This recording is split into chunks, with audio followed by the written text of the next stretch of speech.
Bonjour et bienvenue à tous pour cet événement de lancement de la coopérative carbone. Merci à tous ceux qui sont, peu de personnes qui peuvent être en présentiel, et merci à toutes les personnes en visio pour pouvoir suivre et écouter l'événement. L'objectif finalement aujourd'hui, au-delà du lancement de la coopérative carbone, c'est pouvoir revenir en deux temps sur le projet, avec deux tables rondes qui seront elles-mêmes scindées en deux pour des raisons de présence sur scène. La première table ronde a pour objectif de vous présenter le projet et son ambition par les sociétaires qui l'ont fondé. Et donc, on va revenir sur le projet, sur les éléments qui l'ont constitué et sur les éléments de base de la coopérative carbone. Et dans un deuxième temps, nous reviendrons sur une deuxième table ronde pour vous présenter l'offre de services et les projets qui sont aujourd'hui en maturation ou en réalisation par la coopérative carbone. Donc, on va commencer tout de suite avec une première question à Jean-François Fontaine, maire de La Rochelle. Pourquoi une coopérative carbone sur le territoire ? Merci, j'aime bien la clarté de vos questions. C'est simple, on va droit au but. Non, mais ça me paraît. Je crois que sur ces sujets-là, il faut aller à l'essentiel. Alors pourquoi sur le territoire? Alors tout d'abord, il n'y en a pas ailleurs non plus. Donc pourquoi démarrer une coopérative carbone? Je crois qu'il faut aller, puisque vous posez une question qui va à l'essentiel, il faut essayer de répondre à l'essentiel. Notre planète est engagée dans une compétition. D'un côté, les émissions carbone. D'un côté, l'évolution économique, industrielle, les mobilités de toute nature, aéronautique, ferroviaire, routière, les activités économiques font que notre planète a commencé à émettre de plus en plus de carbone avec la grande évolution. Et puis à côté de ça, un certain nombre de personnalités de toute nature, certains politiques, je pense à Al Gore qui a été un des premiers, mais aussi du mouvement associatif, un certain nombre de militants aussi de toute nature, ont dit attention, il faut réduire ces émissions, il faut arriver à contrôler notre planète. Et on est dans cette compétition aujourd'hui. Ce qui était une vision un petit peu marginale il y a 30 ans ou 40 ans est devenu un des enjeux de la planète auquel on en débat dans toutes les instances nationales et internationales. Et dans cette compétition, il faut donner des armes à celles et ceux qui veulent réduire les émissions, augmenter les captations. Et donc, il y a déjà un arsenal qui est en place. Excusez-moi de ce vocabulaire qui n'est peut-être pas le meilleur. Mais en tout cas, il y a un certain nombre d'outils, on va utiliser ce terme-là, qui sont des outils fiscaux, qui sont des outils de politique publique, qui sont des outils d'un certain nombre de fondations pour essayer de réduire. Et qu'est-ce que notre coopérative, si on va à l'essentiel? C'est tout simplement un accélérateur de transition énergétique. C'est de se doter d'un outil supplémentaire qui va compléter des politiques existantes. On ne va pas imaginer que nous sommes les premiers, les seuls à faire quoi que ce soit, mais on va compléter la gamme d'outils existante, sachant que la gamme d'outils existante va évoluer elle-même. On le voit bien qu'il y a des tas de questions qui s'opposent sur comment financer cette transition énergétique. Et cet outil, il répond à deux questions. Le premier problème, c'est la connaissance. Nous sommes dans un monde où les gens débattent tous et toutes des questions de transition énergétique, et avec parfois des réponses un peu péremptoires. La solution, c'est l'hydrogène. La solution, c'est les éoliennes. La solution, c'est ceci. D'abord, on sait tous qu'il n'y a pas une solution unique. Il y aura des mixtes de réponses. Mais on a besoin d'un outil qui nous éclaire, qui nous donne la connaissance, ou en tout cas l'état de la connaissance, parce que dans tout ce genre de sujet, on sait très bien que l'état de la connaissance, en plus je suis à côté d'un chercheur, donc je suis extrêmement prudent dans mes propos, l'état de la connaissance à un instant T, eh bien, de le diffuser, de dire voilà, si on veut améliorer la situation sur les mobilités, sur les captations, sur tout cela, eh bien, voilà ce qu'on peut faire. Donc diffuser la connaissance, apporter de l'expertise aux citoyens qui ont envie d'aller dans la bonne direction. On est dans un monde qui change avec un désir, une envie forte, notamment des jeunes, qui nous interpellent là-dessus. Puis le deuxième volet, il est d'ordre budgétaire, il est d'ordre financier. Comment faire des mouvements financiers entre celles et ceux qui ne peuvent pas tellement réduire parce que leur process est complexe, leur process n'a pas de réponse d'amélioration rapide, et à l'inverse, des secteurs économiques dans lesquels les progrès sont possibles à condition d'avoir des moyens budgétaires pour le conduire. Alors, pour faire ce lien budgétaire, il y a soit des moyens à haut niveau aujourd'hui de valorisation du carbone, mais là, on est dans un autre moyen complémentaire qui aujourd'hui est volontaire, n'est pas décidé par les États, il est décidé territorialement de dire nous allons ensemble faire des flux financiers entre ceux qui souhaitent améliorer la situation mais dont les conditions économiques, techniques ne le permettent pas facilement, et ceux qui ont des grosses possibilités, les exemples que vous serez amenés à montrer.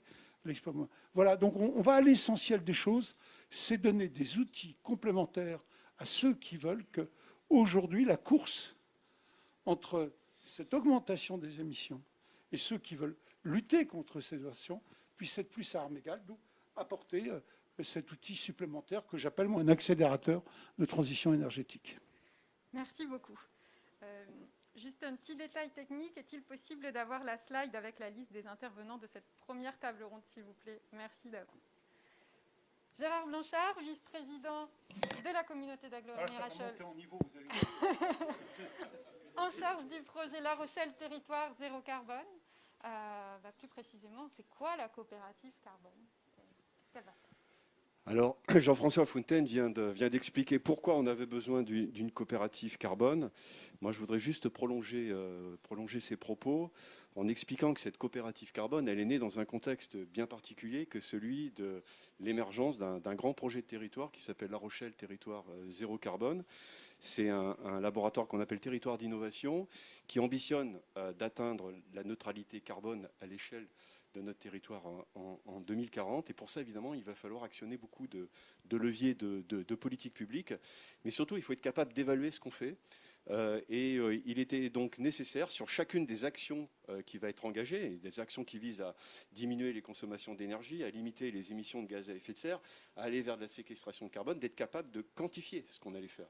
Voilà, et donc ça, je pense que c'est la première mission de cette coopérative carbone, c'est de déployer des compétences, des méthodes qui vont permettre, sur chacune des actions qu'on va engager ou qu'on va appeler, eh bien, de mesurer les réductions d'émissions de gaz à effet de serre ou la séquestration. Ça, je pense que c'est un point important. La deuxième chose qu'il fallait faire, c'est de pouvoir certifier ces réductions d'émissions de gaz à effet de serre, c'est-à-dire transformer des réductions en crédit carbone et ensuite les valoriser. Les valoriser à travers un mécanisme assez simple qui est d'aller sur un marché du carbone, mais pas n'importe quel marché du carbone, un marché volontaire. C'est-à-dire que l'objectif maintenant, ça va être de mettre en vis-à-vis, de rapprocher des porteurs de projets et des contributeurs. Et là, on parle bien de contributeurs, c'est-à-dire qu'on ne s'adresse pas à des entités qui ont l'obligation de réduire leurs émissions. On va s'adresser à des citoyens, à des collectivités, à des entreprises, à des associations qui souhaitent s'engager volontairement pour aller plus loin. Voilà.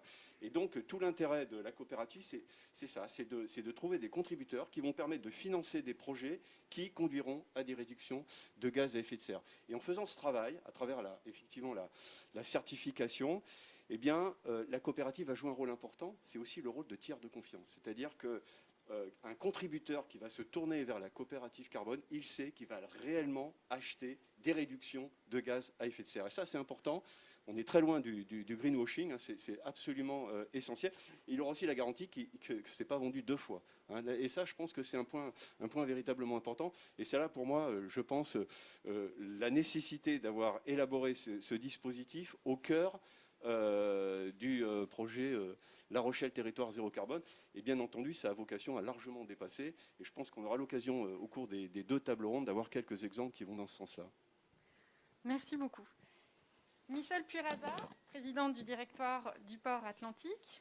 Pourquoi une coopérative et qu'est-ce que c'est en fait une coopérative? Alors, c'est vrai que le statut est un peu particulier. D'ailleurs, pour ma part, c'est la première fois que je découvrais ce type de société. Donc, c'est une SIC, SCIC, donc coopérative, société coopérative d'intérêt collectif. En fait, c'est un regroupement de personnes volontaires, donc c'est une association autonome, hein, et ces personnes volontaires se regroupent pour produire des biens ou des services, en fait, qui présentent un intérêt collectif, mais pas n'importe quel intérêt collectif, un intérêt collectif qui a un caractère d'utilité sociale. Et ça, c'est un point très important, donc. Et il y a trois éléments majeurs qui nous ont amenés à choisir ce type de structure un peu particulière. Hein. Tout d'abord, le premier, c'est la possibilité de regrouper différents acteurs, que ce soit du monde du privé ou du public, hein. C'est ainsi qu'on retrouve les collectivités territoriales, on retrouve des entreprises d'ordre public comme le Grand Port Maritime par exemple, mais également des entreprises privées, un certain nombre d'entre elles sont ici présentes. Et on retrouve également donc, des écoles, on retrouve l'université, on retrouve également des associations, ça c'est un point important. Et point majeur, c'est n'importe quel citoyen qui se sent investi de cette volonté également de contribuer à cet enjeu majeur, peut également donc adhérer à cette SIC, Société coopérative d'intérêt collectif.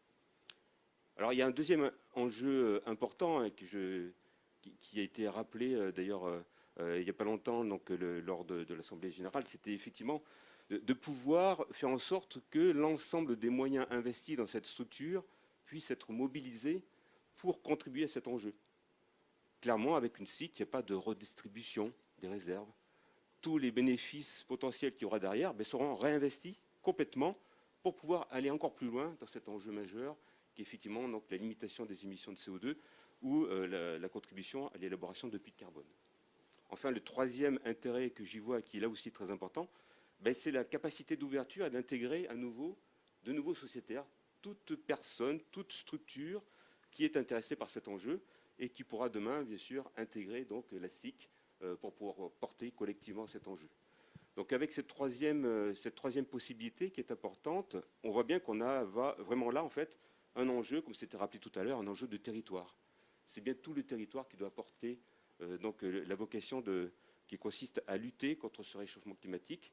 Et voilà, donc la SIC, que je ne connaissais pas et que je trouve très bien, répond parfaitement à ce défi qui est vraiment un défi collectif et pour lequel donc, on doit garder à l'état d'esprit donc, cette notion d'aller ensemble pour atteindre ce but.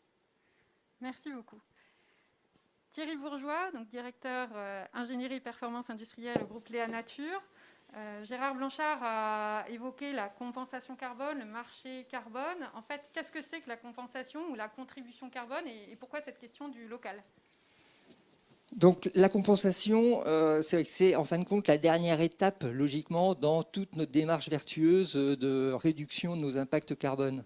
On commence toujours par évaluer un petit peu voilà, les impacts que l'on peut générer par nos activités. Première action, on réduit au maximum. Et ça, c'est ce que chacun doit faire et doit pouvoir faire. Et puis, comme on le disait tout à l'heure, il y a des cas où on ne peut plus réduire parce que la technologie ne le permet pas. Voilà. Et là, s'offre à nous la possibilité de compenser. Alors, sur la compensation, il y a eu beaucoup de débats au niveau mondial parce que c'est vrai que du coup, c'est un marché qui s'ouvre mondial avec un marché des crédits carbone. Ou lorsque, si vous ne savez pas trop comment faire pour réduire, vous achetez des crédits, hein, et puis ça devient plutôt du coup un produit un peu financier, et ça dématérialise un petit peu concrètement ce que vous auriez pu faire. Alors, certaines entreprises ou certains y voient aussi une opportunité, hein, comme on le disait, de faire un peu de greenwashing, de se racheter un peu une bonne conduite par rapport aux impacts carbone. Et c'est vrai que c'est un peu dévoyé du coup. Il y a eu beaucoup de controverses un petit peu sur la compensation au niveau mondial. Et il faut savoir que le marché de toute façon de la compensation, c'est un marché qui est quand même très très limité en plus. Hein. Voilà, tout le monde ne peut pas accéder non plus à la compensation parce que voilà, il n'y a pas non plus pléthore d'actions derrière à financer pour pouvoir y aller. Et si on veut que le mouvement prenne vraiment de l'ampleur, il faut aussi faire cette mutation. Hein. La compensation a eu un petit peu cette mauvaise presse au début. Il faut faire cette mutation et c'est vraiment ce que la vocation de la coopérative Carbone, c'est de dire il faut aller vers de la contribution. Et cette idée-là est quand même beaucoup plus vertueuse en disant ok, je sais que moi à mon niveau j'arrive plus forcément à réduire, dans quoi je peux contribuer pour financer des actions volontaires, comme on le dit, pour améliorer globalement nos impacts carbone sur le territoire. Voilà, ce sont des perspectives que la coopérative Carbone va pouvoir offrir. Et cette notion de mutation de la compensation vers la contribution, je pense, est vraiment fondamentale. Il faut vraiment qu'on parle de contribution parce qu'on va tous contribuer sur notre territoire. Et là, ça devient concret parce que même si c'est un flux financier, mais qui sera vraiment bien fléché, qui sera garanti, c'est quand même beaucoup plus motivant pour les acteurs de dire « Ok, je sais que je ne peux plus, moi, à mon niveau, réduire. je peux compenser en finançant des actions qui vont localement, de toute façon, avoir des répercussions sur moi. Parce que ça va avoir des répercussions sur mon environnement, sur la séquestration, sur voilà, l'amélioration carbone de notre environnement. Donc voilà, donc je pense que le maître mot maintenant, c'est contribution. Merci beaucoup. Thibaut Quenou, président d'ADEFIP. On a parlé de séquestration carbone. Alors, est-ce que la coopérative carbone va s'occuper que de séquestration carbone? Quels vont être les secteurs d'activité qui, finalement, vont être touchés par l'ensemble des missions qu'on veut mener? Alors, l'intérêt de la coopérative carbone, c'est pour ça que c'est un projet sous statut SIC, sous statut d'économie sociale et solidaire, c'est qu'en fait, elle a vocation aussi à aller sur plusieurs secteurs d'activité. C'est peut-être aussi un peu l'originalité aussi du projet Rochelet. On a eu beaucoup de projets à travers le monde qui étaient plutôt monosectoriels. Là, il y a une ambition très forte, avec beaucoup d'enjeux, mais on est là pour, entre guillemets. Et l'objectif, c'est d'aller sur différents secteurs d'activité. Donc, il y a le foncier agricole, il y a aussi ce qu'on appelle un peu les activités bleues aussi au niveau portuaire. Il y a aussi des activités de reconversion de l'activité économique un peu classique. Avec J'adopte un projet, on est beaucoup sur ces thématiques-là. Et l'intérêt, en fait, ça va être de travailler collectivement sur ces questions-là, puisqu'en fait, ce qu'on s'aperçoit, c'est que la notion de compensation, en fait, elle est multisectorielle, puisqu'on parle plutôt d'un écosystème. C'est-à-dire qu'il va falloir travailler ensemble, et c'est peut-être l'originalité du projet, pour que les uns et les autres puissent en fait faire en sorte de diminuer leur impact, compenser leur impact. Mais finalement, en fait, aujourd'hui, on a une étape supplémentaire sur les enjeux qui sont en train d'arriver, c'est que chacun peut-être pendant quelques années faisait ça de son côté, entre guillemets, au niveau de sa propre organisation. Et là, en fait, on sait qu'on est obligé de passer sur une étape supérieure qui va être de faire à plusieurs. Par exemple, quand on parle de transport, le transport, la mobilité publique, il faut bien que les organisations se mettent d'accord pour que la puissance publique mette à disposition des services publics. Donc, il y a des coordinations à mettre en place. Quand on voit le port maritime, qui est aussi une activité assez importante sur La Rochelle, on voit aussi les impacts qu'il peut y avoir avec différents acteurs, comment on se coordonne, comment on compense aussi sur cette activité-là qui est décrite comme bleue, avec beaucoup d'enjeux, avec beaucoup de recherches aussi en cours sur ces façons de compenser. Et l'objectif, ça va être d'avancer collectivement et d'avancer ensemble, puisque je pense, entre guillemets, mais aussi Anne est là pour initier tout ça. Il y a beaucoup d'expérimentations, beaucoup de choses finalement qu'on ne sait pas. Et surtout, il y a peut-être un point à mettre en avant, c'est que techniquement, on sait qu'on peut avoir des avances assez importantes, mais on va dire humainement, il va falloir aussi aider, on va dire, les uns les autres à changer de comportement et à vivre différemment. Et pour, entre guillemets, aller sur cette thématique-là, il va falloir aussi travailler ensemble et accepter, entre guillemets, de faire ça différemment. Et ça, c'est toutes ces démarches, on va dire, de sensibilisation, ce qu'on appelle sensibilisation, passage à l'acte, maintien dans la durée, entre guillemets, tout ça, entre guillemets, ça ne pourra se faire qu'à plusieurs. Et pour que ça puisse se faire à plusieurs, en fait, il faut expérimenter dans les différents secteurs d'activité. Et c'est là où la coopérative carbone essaie d'initier ces thématiques-là, essaie d'aller un peu plus loin que ce qui a pu être fait précédemment, avec ces secteurs un petit peu innovants sur l'ensemble de son territoire. Donc c'est là où c'est intéressant. Et le statut SIC de l'économie sociale et solidaire, on va dire, s'inscrit vraiment dans cette démarche multisectorielle, multi-acteurs, et d'essayer de faire des choses toujours plus innovantes sur ce territoire rochelais. Merci beaucoup. Alors, on va pouvoir laisser la place aux 4 autres sociétaires fondateurs qui puissent monter sur scène. Voilà. Peut-être, Jean-François, pour des raisons de mobilité, vu qu'il y a un dernier tour, vous remonterez après s'il veut rester. C'est tout. Okay.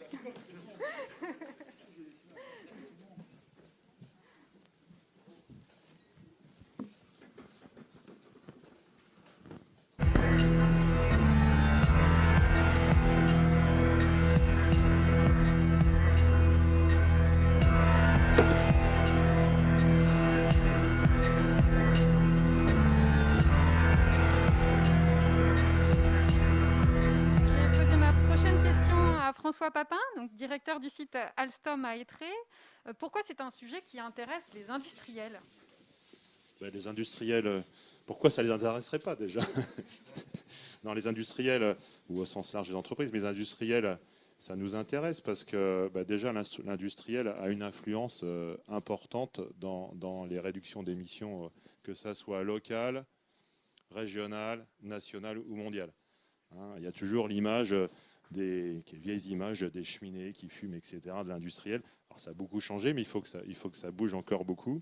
Donc à ce titre-là, on a un impact très important dans la stratégie, que ce soit votre stratégie commerciale, du produit, la stratégie de là où vous allez sourcer vos pièces, la stratégie après de production. Et donc c'est pour ça qu'on a un rôle essentiel, les industriels. Et la deuxième chose, c'est au regard de la coopérative, l'intérêt qu'on y voit, c'est en fonction de votre taille, ben vous lancez dans ces démarches-là. De toute façon, tout le monde y va, mais on ne sait pas toujours où aller. Et on se dit, mais ça, c'est aussi un moyen de se faire appuyer, de se dire, bah, tiens, si je fais ça, qu'est-ce qui va se passer ? Est-ce que je peux être conseillé ? Donc là, on a ces besoins, quelle que soit la taille de l'entreprise. Et ça, c'est pour moi un vrai plus. Et je voudrais revenir sur l'aspect aussi, ce qu'on appelle dans notre jargon le sourcing, où vous achetez vos produits, vos matières premières, etc. Donc là, on a aussi des industriels, en fonction de leur taille, plus vous êtes important, plus vous pouvez avoir une influence sur d'où vous allez acheter, qu'est-ce que vous mettez dans le cahier des charges. On commence à avoir des choses en disant, mais, on va acheter chez vous si vous faites ça, ou si vous avez une démarche dans ce domaine-là. Et ça, on commence à le voir de façon extrêmement importante. Donc ça c'est les deux grands thèmes. Puis après, c'est ce qu'on ressent aussi en tant qu'industriel. Une entreprise, qu'elle soit industrielle ou pas, c'est un collectif. Et le collectif, Jean-François le disait tout à l'heure, je pense, les jeunes demandent de plus en plus ces démarches-là. Enfin, on le ressent de façon très importante. Et dans nos entreprises, on est même poussé par les salariés. Et ça, c'est vraiment nouveau depuis quelques années. Donc à ce titre-là, s'embarquer je dirais, dans cette aventure, parce que c'est une aventure. On ne savait pas où on mettait les pieds au départ. Et on a dit on y va, mais cette aventure, en tout cas, que vous soyez industriel ou pas, les salariés de vos entreprises, ils sont demandeurs. Et puis le dernier point, c'est une entreprise, elle est pas neutre, ou industrielle, elle n'est pas neutre sur le plan carbone. Donc il participe à cet équilibre, à cette neutralité. Donc c'est toujours dans ce cadre-là. Vous ne pouvez pas être individuel dans ce système-là. C'est un collectif qui gagne et c'est un collectif d'industriels, un collectif d'entreprises qui fera gagner. Merci beaucoup. Jean-Marc Ogier, président de La Rochelle Université. Donc on a compris que la coopérative carbone allait évaluer des projets, l'impact carbone des projets qui allaient être proposés, mais comment elle va garantir en fait la qualité de l'impact carbone et des évaluations qu'elle propose. Très bien. Je voudrais confirmer ce que vient de dire François sur le fait que la jeunesse nous pousse à bouger, parce qu'aussi les universités sont concernées par cette question. On a des mouvements associatifs étudiants qui montent en puissance et qui poussent tous les écosystèmes, et aussi ceux de l'université, à changer et à intégrer dans leur offre de formation et dans leur recherche des actions qui sont vertueuses. Donc je confirme ce que vient de dire François. Maintenant, pour revenir à la question que tu viens d'évoquer, Anne, bien sûr, pour délivrer ces crédits carbone qui sont prévus dans le cadre de la coopérative, il faut pouvoir évaluer objectivement l'impact carbone des actions qui vont être menées. Et donc aujourd'hui, lorsqu'on veut évaluer l'impact carbone d'une action qui est menée, il y a parfois des méthodes d'évaluation qui sont existantes sur étagère. On peut penser à Quantigest, par exemple, qui est proposé par l'ADEME, qui décortique le processus dans toutes ses dimensions et qui permet, au bout du compte, de pouvoir évaluer effectivement la plus-value apportée en matière d'impact carbone d'une action concrète. Dans le cadre du projet La Rochelle Territoire Zéro Carbone et de cet agrégateur, il y a des tas de projets qui vont nous arriver et donc qui vont dépendre de l'imagination humaine à faire émerger des nouveaux projets très originaux. Et nos chercheurs, nos contributions scientifiques de l'université vont apporter des contributions à des méthodologies objectives d'évaluation de cet impact carbone, de l'impact carbone des actions qui vont être proposées. On a entre autres, par exemple, un projet RECA qui est porté avec Atlantec et notre laboratoire de recherche l'ASI, qui travaille sur l'impact carbone de l'autoconsommation des énergies renouvelables, par exemple. Donc, comment on modélise le processus de A à Z, comment on le décortique dans toutes ses dimensions pour mesurer au bout du compte si on a une plus-value et quantifier cette plus-value. Et donc, du coup, pouvoir quantifier le nombre de crédits carbone qui pourront être attribués et intégrés dans la bourse carbone qui a été évoquée tout à l'heure. Voilà, donc la recherche, sur des projets qui vont arriver, dont on ne connaît pas la teneur aujourd'hui. La recherche va se mettre à disposition de ces projets pour apporter de la méthodologie et de l'innovation sur toutes ces questions. Voilà. Merci beaucoup. Valérie Arignon, vice-présidente au Crédit Agricole, Charente-Maritime de Sèvres. Donc on a abordé la question de la contribution carbone. En quoi ce qu'apporte la coopérative carbone, c'est un élément complémentaire aux enjeux de financement de la transition écologique. Tout à fait. Les financements venant de la captation du carbone peuvent être un formidable levier et permettre un équilibre économique dans nos projets.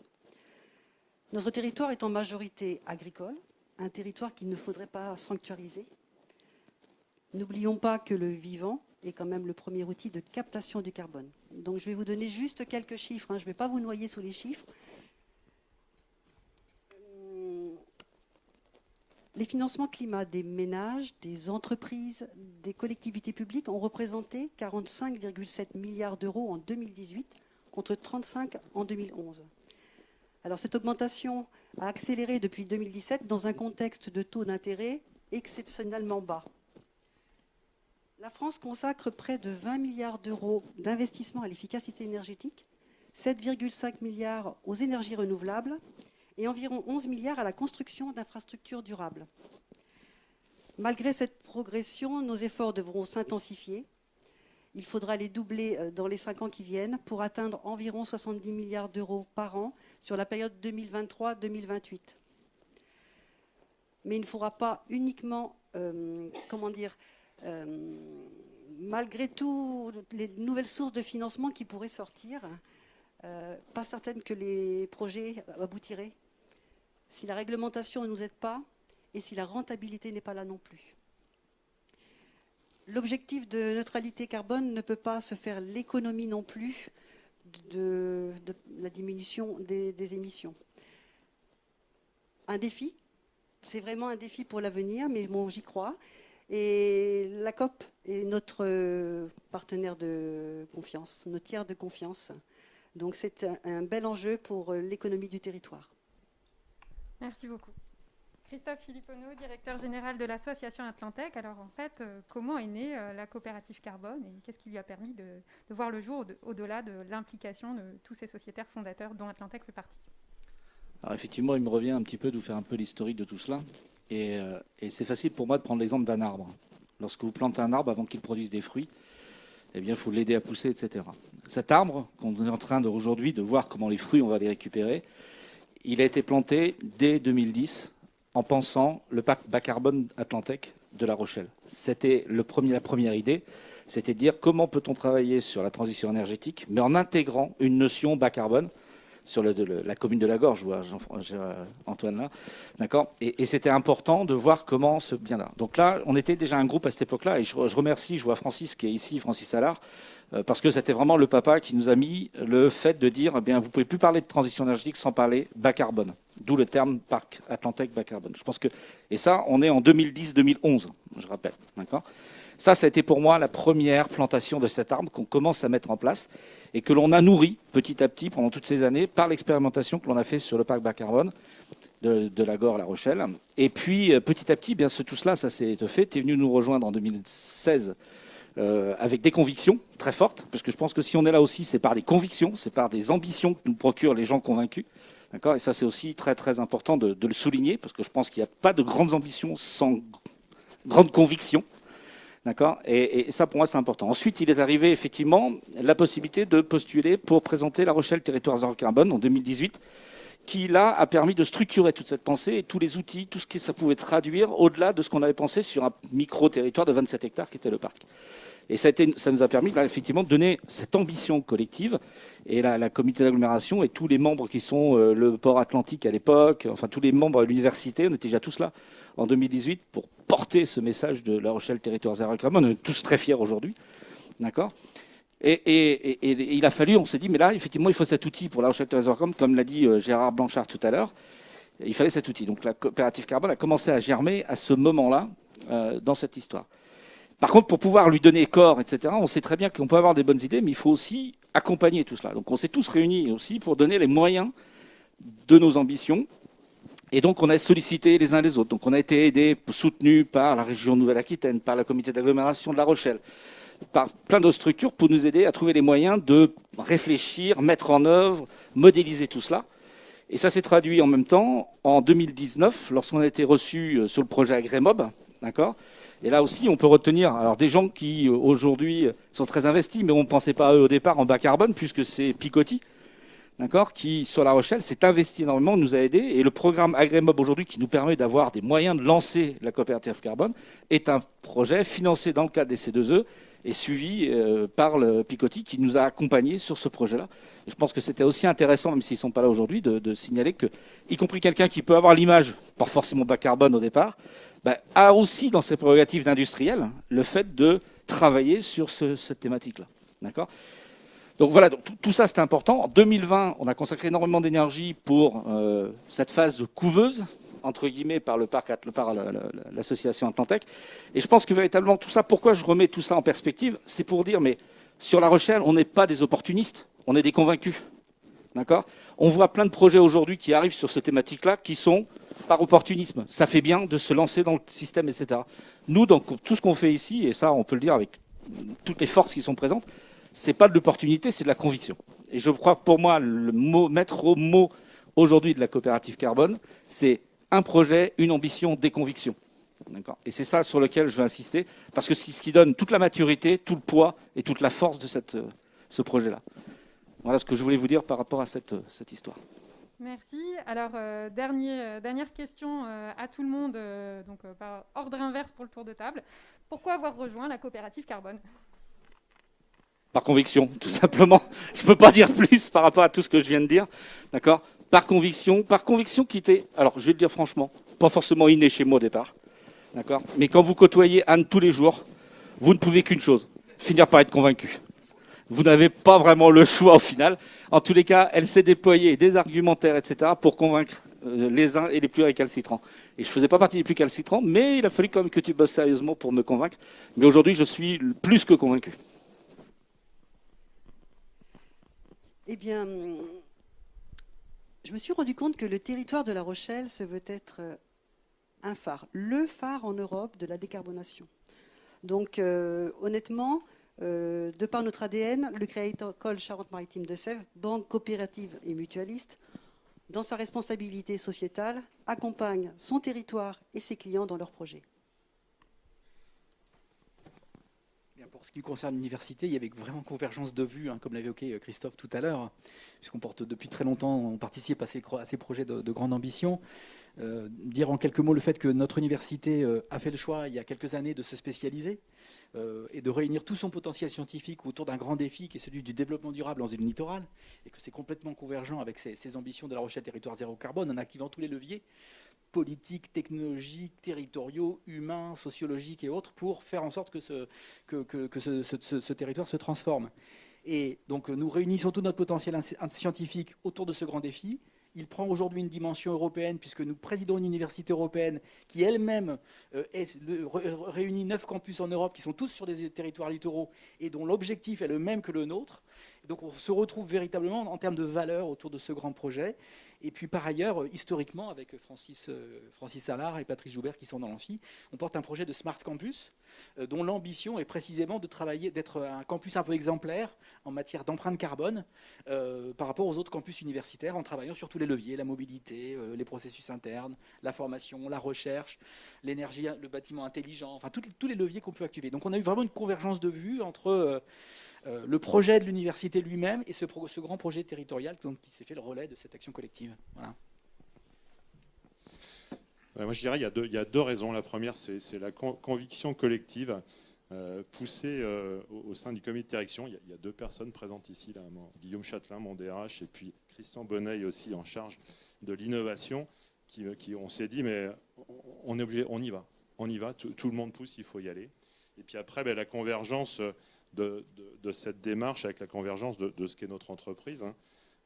En quelques mots, c'est la planète aujourd'hui, c'est 70% de la population mondiale vit dans des villes de plus d'1 million d'habitants, sursaturées.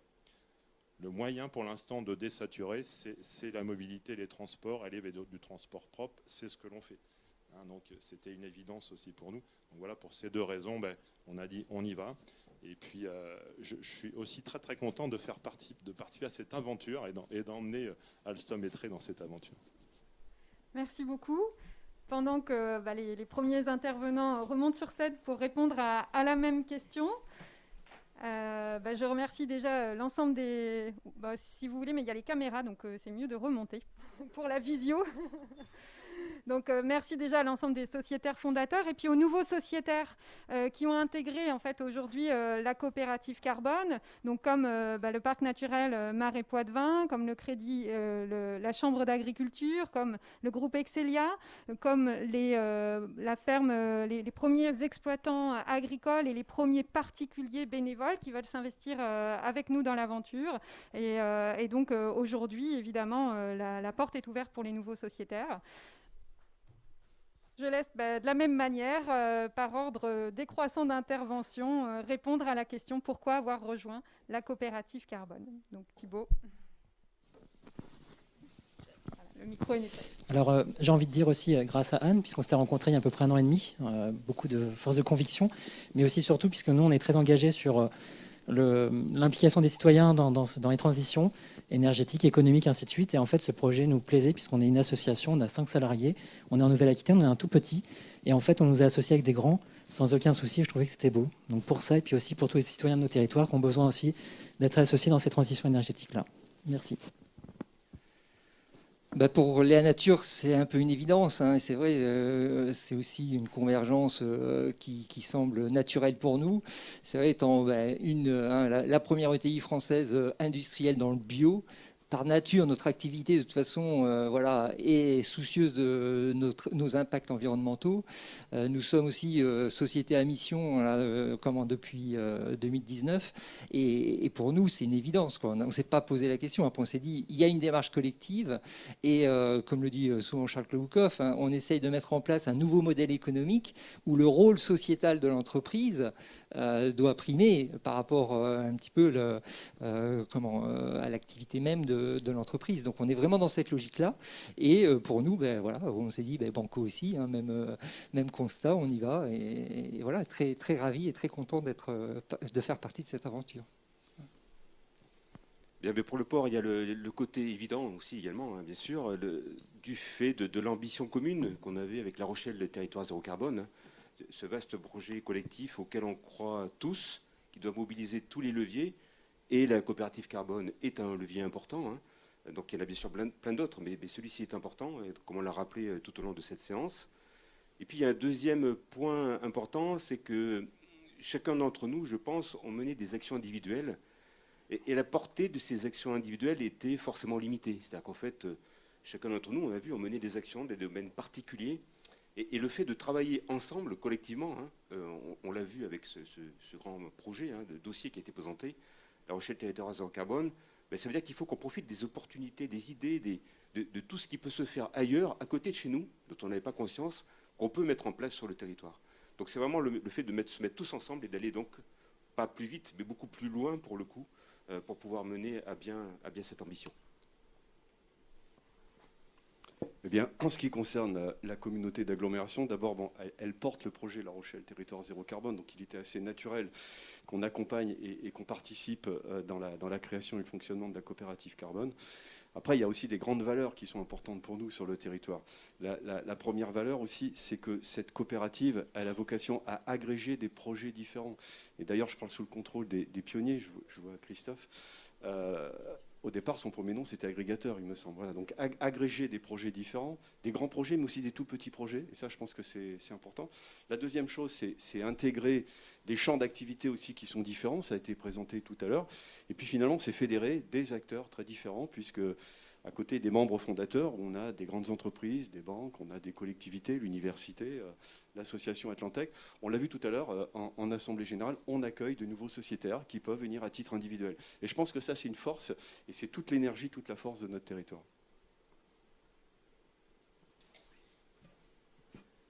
Qu'est-ce que vous voulez que je dise de plus?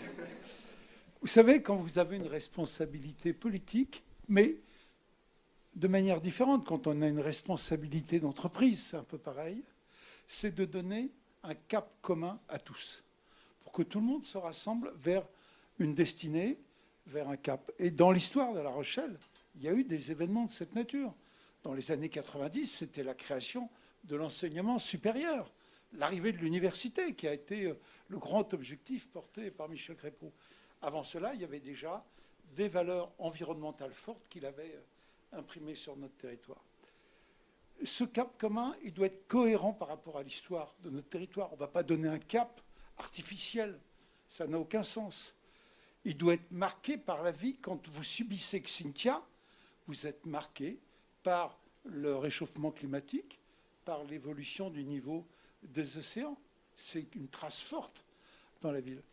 Ce cap commun, il faut aussi qu'il ne soit pas quelque chose qui nous renferme. Il faut qu'il soit quelque chose qui nous ouvre. Or, Territoire zéro carbone, dès le départ, grâce aux chercheurs, a été un projet duplicable. C'est-à-dire quelque chose qu'on ne fait pas seulement pour soi, parce qu'à l'échelle de la planète, tout le monde mesure bien que les quelques choses que nous faisons ici vont bien sûr être notre propre marque locale, mais à l'échelle de la planète et par rapport aux enjeux majeurs, ce sera comme tout petit élément. Mais s'il est duplicable, ça change beaucoup de choses. Ensuite, je crois que ce cap commun, il doit travailler avec les territoires qui nous entourent. Nous sommes un territoire littoral. Et si on se replie sur nous-mêmes, nous sommes une île. Alors que pour nous, un projet fédérateur doit emmener, je suis très heureux de voir le Marais Poitevin aujourd'hui, nos collègues de Rochefort, avec qui nous allons collaborer aussi, il y a tout le Marais de Rochefort et d'autres initiatives, avec bien sûr Toulon-Nice, on a parlé d'agriculture tout à l'heure, l'agriculture est au cœur de la démarche. Avec son élargissement, l'agglomération de La Rochelle a doublé sa surface de terres agricoles. Donc ça a été, à un moment donné, le rassemblement d'idées. Quand l'idée de La Rochelle territoire zéro carbone est arrivée, on s'est dit, tiens, si on partait dans cette direction. Puis vous savez, tout à l'heure, M. Papin, François, si tu me permets, a dit une chose importante, c'est une aventure. Personne ici peut vous affirmer que tout va marcher. Non, mais vous êtes au cœur du réacteur, si j'ose me permettre. Donc, non, mais c'est ça la vie. Il y a des choses qui marchent, il y a des choses qui traversent des obstacles, vous en avez déjà eu. Regardez, avec la Banque des Territoires, comme c'est compliqué. Ils devraient nous faciliter la vie, ils nous la compliquent parfois. Il ne faut pas le répéter dans les journaux. Mais voilà. Donc, ils demandent des choses supérieures, comme, entre guillemets, une SCIC, normalement, on est tous à égalité. Hein. Voilà, il n'y en a pas qui peuvent demander des choses particulières. Donc, vous allez résoudre cette difficulté. Je n'ai aucune... Voilà. Et vous allez en avoir d'autres. Donc, cette aventure, eh bien... elle va peut-être marcher 1000 fois mieux que ce qu'on imagine au départ. Elle va peut-être traverser des difficultés qu'on n'imagine pas aujourd'hui.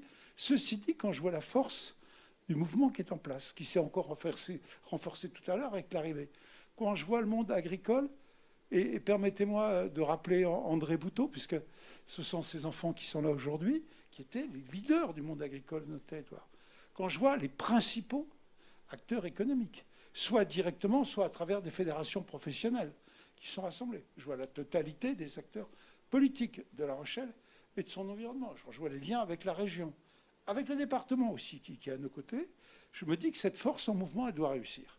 Et donc, soyez rassurés, quand vous traverserez des difficultés, quand vous aurez des doutes, vous vous retournerez derrière, vous verrez que vous n'avez pas le Stade Rochelais, certes, mais vous avez une très belle équipe derrière vous qui va vous pousser, parce que vous traverserez positivement ces difficultés.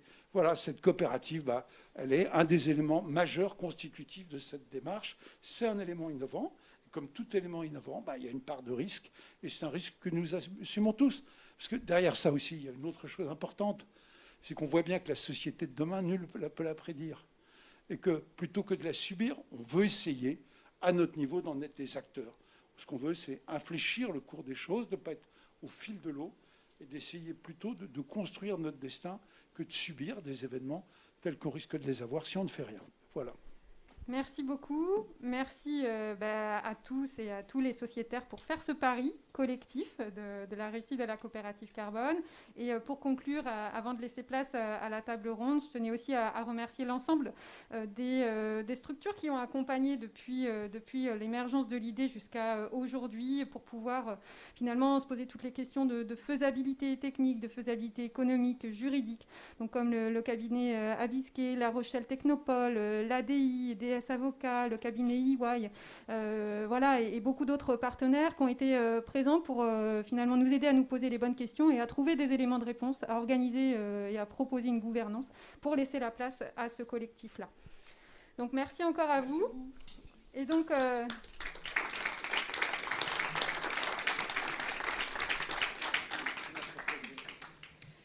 Donc, pour laisser place à la deuxième table ronde, donc, qui sera animée par Geoffrey Pérussel, qui arrive. L'objectif de cette deuxième table ronde est donc de vous présenter par l'exemple l'offre de services de la coopérative Carbone. Alors de la même manière, par rapport à cette deuxième table ronde, va y avoir une segmentation en deux des différents projets qui vont être présentés. Donc Geoffrey Pérussel, je t'invite à venir, qui s'occupe de la stratégie bas carbone pour le compte de la communauté d'agglo de La Rochelle.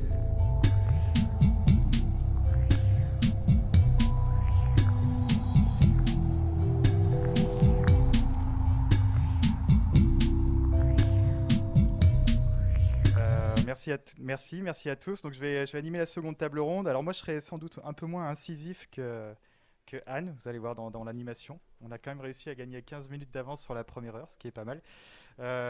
Donc effectivement, cette seconde table ronde, elle va nous permettre de mettre en avant les premiers expérimentateurs de la coopérative Carbone. Et à travers eux, à travers leur expérience, on va découvrir toute l'offre de services de cette coopérative. Donc pour ce faire, j'invite à la table Pascal Duforestel, Sébastien Bigarré, Jérémy Bourron, Éric Sirou. Alors la jauge, tu me diras, hein. Et stop. J'inviterai les autres ultérieurement.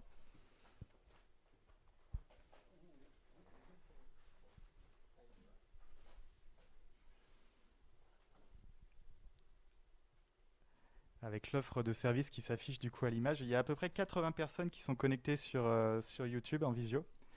Donc c'est pas mal, c'est aussi une belle réussite. Et visiblement ça fonctionne en plus.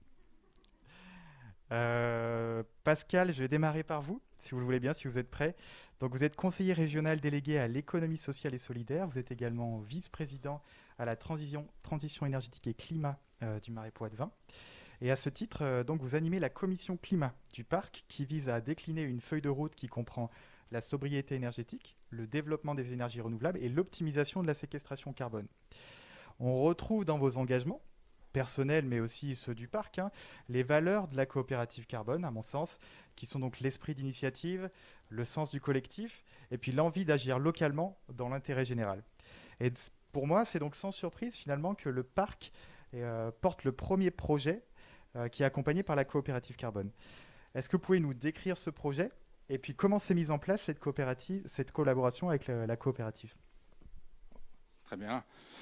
Écoutez, comme avec la première casquette de conseiller régional, je dis ça devant Gérard Blanchard, j'ai plus rien à apprendre à personne. Quand j'ai entendu le directeur du port tout à l'heure nous faire nous vanter les mérites des sociétés coopératives d'intérêt collectif, je me dis que tout le monde a compris l'intérêt de l'ESS et que ça va devenir la norme dans l'économie de demain. Donc je ne vais pas évoquer ce point-là. Si on est là, c'est qu'on est convaincu que c'est en effet la bonne locomotive pour cette dynamique zéro carbone. Donc je ne vais parler qu'en tant que vice-président du parc du Marais Poitevin. Je vais en synthèse rappeler quand même, puisque en dehors de l'image d'Épinal qui s'affiche derrière moi, rappeler ce qu'est le parc. C'est un vaste territoire de 200 000 hectares à nos portes, là, à quelques kilomètres, qui recouvre qui est à cheval sur 2 régions, comme vous le savez vraisemblablement, sur 3 départements, 89 communes. Et par nature, un PNR, un parc naturel régional, a des missions génériques en matière de maintien de la biodiversité et de cet espace naturel. Donc ça ne veut pas dire qu'on le met sous cloche, puisqu'il faut y maintenir une activité économique, une activité humaine, mais il faut néanmoins tenter de maintenir ce que François Mitterrand appelait cette cathédrale de verdure, notamment pour parler de la partie Venise verte de ce territoire. Et ça, c'est pas évident au vu des enjeux qui sont les nôtres, ceux du réchauffement climatique bien entendu, et puis un autre enjeu particulier sur le parc, c'est que cette belle construction humaine, néanmoins naturelle, est aujourd'hui mise en danger, puisque vous voyez ces frênes têtards, comme on les appelait, hein, qui étaient un élément constitutif et qui a permis au XIXe siècle d'alimenter les fours des boulangeries rochelaises et des foyers de l'ensemble du territoire. Eh bien, ils sont aujourd'hui en danger parce qu'ils sont atteints par une maladie qu'est la rose et qui risque de décimer progressivement l'ensemble de ce beau patrimoine. Donc ça serait un peu dommage, même si on a évité le pire il y a quelques années avec le passage d'une autoroute au milieu, mais ça serait dommage de mettre à mal, bien entendu, ce très beau patrimoine. Et il nous faut le sauver, donc il nous faut replanter massivement. Et donc on a là l'opération gagnant-gagnant que je décrivais tout à l'heure, c'est-à-dire que par l'opération de compensation qui a été bien décrite depuis le début de cette réunion, il faut qu'on puisse replanter des nouvelles espèces, puisque depuis quelques années, on a serré et on ne veut plus s'appuyer sur une seule espèce. Donc il y a 6 espèces qui ont été sélectionnées pour replanter massivement. Et quand je dis massivement, le mot n'est pas léger, puisqu'il y a des centaines de milliers d'arbres à replanter. Et c'est un travail long et minutieux, hein, puisque c'est des parcelles privées. Voilà. Et donc, voilà l'objet de notre opération gagnant-gagnant. Ouais, on parle quand même de 18 000 arbres. C'est les indications qu'on voit notamment sur le site de la coopérative Carbone. On parle bien de 18 000 arbres, 4 000 tonnes de CO2 et quasiment 120 000 euros de cofinancement qui sont recherchés sur ce projet-là. Donc on est évidemment sur un projet d'envergure. Hein. Et comment se réalise justement cette approche avec la coopérative Carbone? Est-ce que vous pouvez nous décrire un peu les modalités, les relations que vous avez eues avec cette société? Oui, mais Sandrine Guéneuve, qui est technicienne qui suit, en parlera mieux que moi sur les rapports qu'il y a eu depuis pas mal de temps, puisqu'il y a un travail qui est engagé déjà pour percevoir les capacités de captation, puisque là, on parle bien sûr des frênes, mais on pourrait parler des tourbières, on pourrait parler des peupliers, hein, qui sont peut-être une autre vague, puisqu'il y a aussi un enjeu, y compris un enjeu économique pour permettre aux industriels qui vivent des peupliers de pouvoir s'assurer d'un gisement suffisant. Donc il y a tout un travail qui a été fait pour savoir combien peut capter un frêne. Et puis, pas plus que tout à l'heure, hein, parce que c'est aussi l'objet de ces réunions, on a pré-signé avec l'université un travail complémentaire pour aller plus loin, affiner ce travail-là, puisqu'il y a encore beaucoup de recherches à faire dans le domaine pour voir tous les éléments de compensation. Aujourd'hui, on n'est pas capable de dire une tourbière exactement quelle est sa capacité de captation, etc. etc. Voilà, donc c'est la nature du travail déjà engagé qui a permis de cerner l'enjeu que vous venez de dire, hein, mais quand je vous dis que c'est un enjeu énormissime, je pèse mes mots, c'est-à-dire que là, on s'était engagé sur 18 000 sur les 5 ans qui viennent. Il faut savoir que depuis la crise de la Calarose, on n'en a planté que 9 000 en quelques années, hein, en 3-4 ans. Donc, et comme je vous disais, il y en a des centaines de milliers. Ça équivaut à ce qu'on a planté à 50 km. Donc là, les 18 000, c'est 100 km d'alignement. Là, on a 4000 km d'alignement sur l'ensemble du parc. Ok, merci Pascal. Donc on touche du doigt un peu la première offre de service de la coopérative Carbone, donc celle de l'accompagnement des projets, l'accompagnement à la labellisation, on y viendra plus tard avec le label bas carbone ou d'autres formes de labellisation, et puis l'accompagnement du coup au financement des projets. Parce que l'idée c'est bien ça, aujourd'hui le soutien à la plantation de ces arbres dans le parc du Marais Poitevin est aujourd'hui ouvert au financement participatif. Merci Pascal.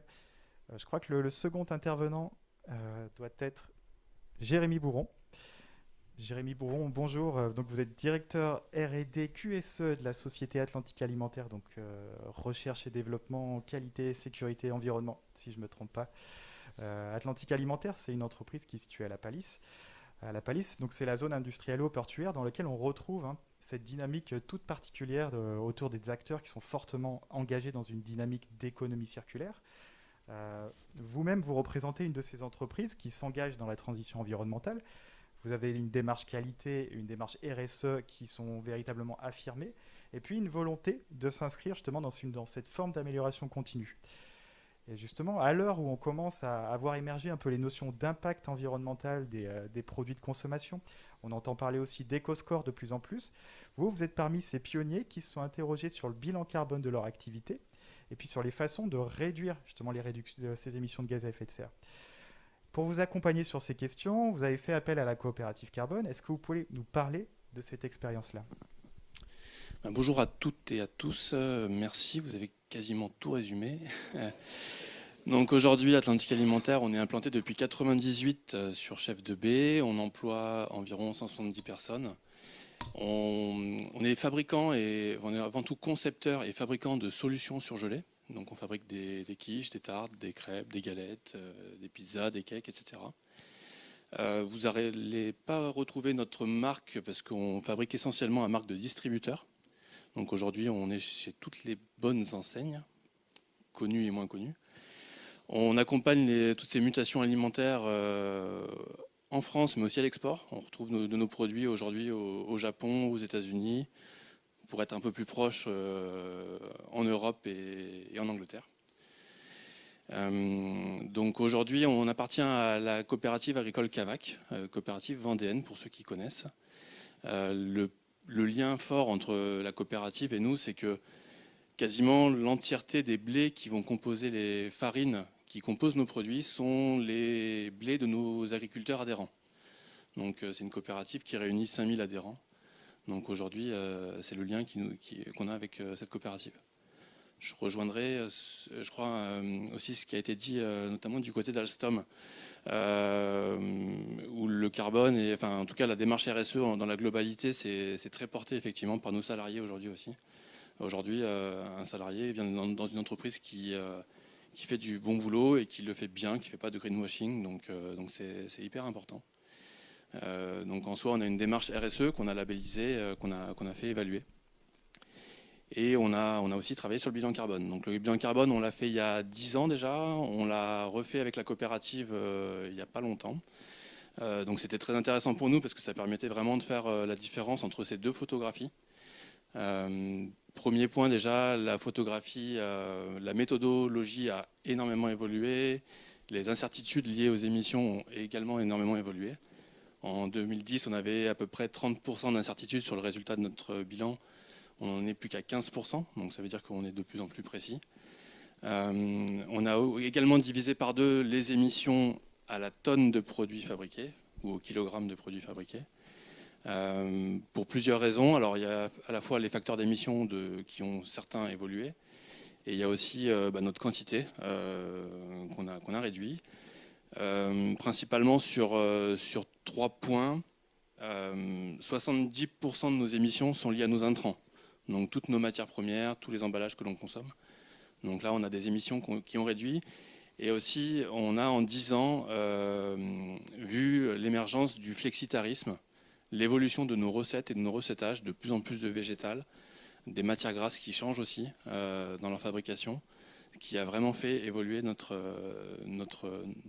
facteurs nos émissions liées à nos intrants. Pour faire un parallèle, on vient dernièrement de lancer une nouvelle ligne et une nouvelle filière de fabrication. Donc on lance des légumineuses cuites surgelées. Donc typiquement, on est pile poil dans notre politique d'entreprise de plaisir, santé, praticité, puisque là, on va apporter de la praticité au consommateur où en 2-3 minutes, il pourra déguster des lentilles, des pois chiches, des haricots, parce qu'on l'aura préparé pour lui et produit localement par les adhérents de notre coopérative. Donc ça va avoir vertu à réduire encore plus nos émissions. Deuxième point important dans notre bilan carbone, ça a été la réduction de nos emballages, notamment parce qu'on a réduit un maximum de quantité d'emballage. On a cherché à remplir au maximum les étuis, remplir au maximum les palettes et les camions. Sur certains exemples, on est passé de 3 camions à 2 camions sur certaines références, donc c'est quand même assez notable, en optimisant les poids palettes. Et puis le dernier point, alors il est pas neutre parce que, on va pas se le cacher, c'est aussi de l'économique. Donc aujourd'hui, le carbone, c'est aussi de la performance industrielle, c'est de la réduction de déchets, c'est de la performance énergétique. On a investi dans des solutions où aujourd'hui on récupère de la chaleur un peu dans tous les sens. On va encore investir, donc ça fait partie des 3 éléments qui ont permis de diviser par 2 nos émissions.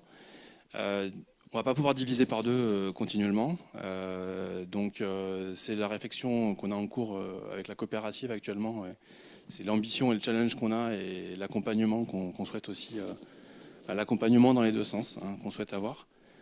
C'est comment continuer à réduire, parce qu'on se dit qu'on peut encore s'améliorer, mais il va falloir aussi penser à séquestrer, à compenser. Enfin, il va falloir multiplier les pistes pour y arriver. Merci, c'était vraiment très très clair. Du coup, c'est la deuxième proposition de service qu'offre la coopérative carbone, donc l'aspect évaluation carbone évidemment, et puis l'aspect du coup accompagnement à la définition de la stratégie de réduction. Et je relève quand même aussi un mot que vous avez prononcé. On voit bien en fait le côté systémique. Dès qu'on approche cette thématique du carbone, on voit bien que vos émissions diminuent parce que vous avez mis en place un certain nombre d'actions, mais aussi parce que de l'autre côté de la chaîne, en fait, le consommateur change ses pratiques. Et ça, c'est vraiment intéressant et c'est vraiment quelque chose qui nous porte à l'intérieur de ce projet et à l'intérieur de la coopérative carbone. Merci beaucoup. 3e intervenant. Je découvre en même temps que vous. Sébastien Bigarré, bonjour. Vous êtes responsable commercial, responsable du développement commercial dans la société Géocorail. Alors Géocorail, c'est l'une des premières entreprises qui a intégré la dynamique La Rochelle Territoire Zéro Carbone, donc comme apporteur de solutions bas carbone. Le point de départ de votre entreprise, finalement, il est assez simple. C'est que dans le contexte de la montée des eaux actuelles, de l'érosion des littoraux, finalement, les ouvrages de protection, ils sont absolument nécessaires. Mais en même temps, on se rend bien compte qu'ils sont aussi très générateurs d'émissions de gaz à effet de serre. Pourquoi ? Parce qu'il faut énormément de béton, on fait appel à énormément de matériaux qui proviennent de l'extérieur, etc. Du coup, la solution que vous proposez, elle est assez simple, entre guillemets. C'est que vous développez un dispositif qui, grâce au passage d'un courant électrique dans l'eau de mer, va provoquer une réaction chimique qui va conduire à un dépôt de matière au pied des digues et donc renforcer celle-ci. Donc sur le papier, la solution, elle paraît évidemment vertueuse d'un point de vue environnemental. Encore fallait-il le prouver. Du coup, c'est là où intervient la coopérative carbone. Expliquez-nous comment elle a pu vous aider dans l'évaluation de votre projet. Vous avez tout compris. Avant tout, en tant que Toulonnais, je voulais vous féliciter pour la victoire de dimanche. J'espère que vous aurez une étoile à broder dans pas longtemps. Commercial, alors oui, effectivement. Géocorail a pour vocation à créer des ouvrages de lutte contre l'érosion. Ça, c'est une évidence. Et on a une démarche d'éco-conception de nos solutions. On navigue dans un univers qui est extrêmement conservateur, parce que beaucoup d'empirisme au fil des années, ce que vous disiez, du béton, des enrochements, des choses qui fonctionnent, mais qui sont très traditionnelles. Nous, on a la prétention d'arriver avec une vision un peu différente, fortement innovante, et qui va permettre d'améliorer le bilan carbone, entre autres, mais en assurant au client final, à l'utilisateur, aux collectivités, le même rendu, le même résultat qu'une solution traditionnelle. Il ne peut pas être entendable que moins de carbone, c'est bien, mais il y a plus de danger pour les populations derrière.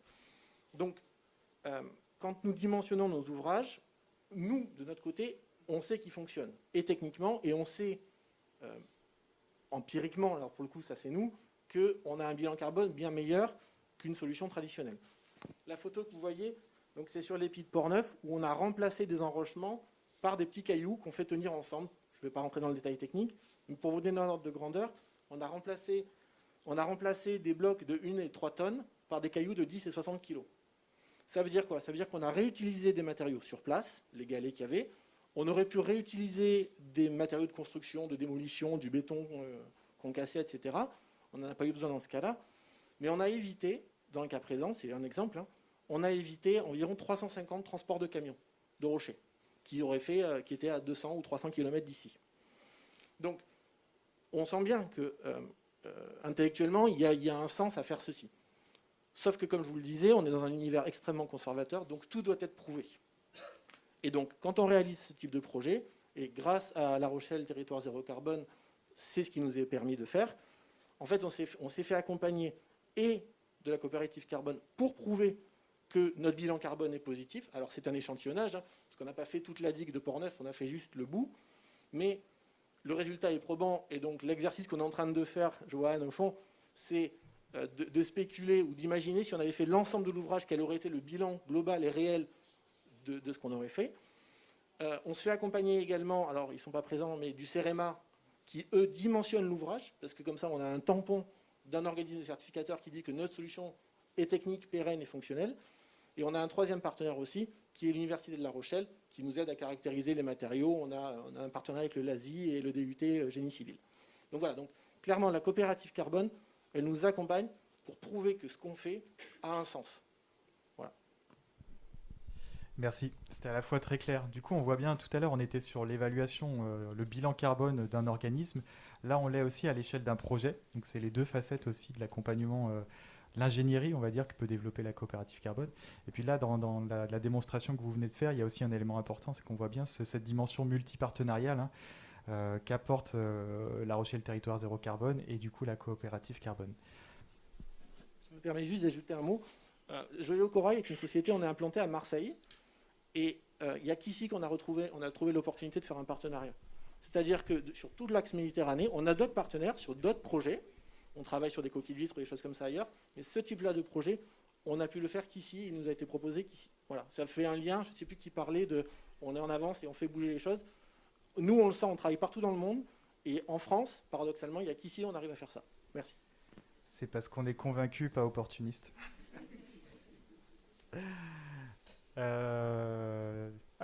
Ouais. Eric. Bon, alors on se connaît, hein, donc je vais te tutoyer.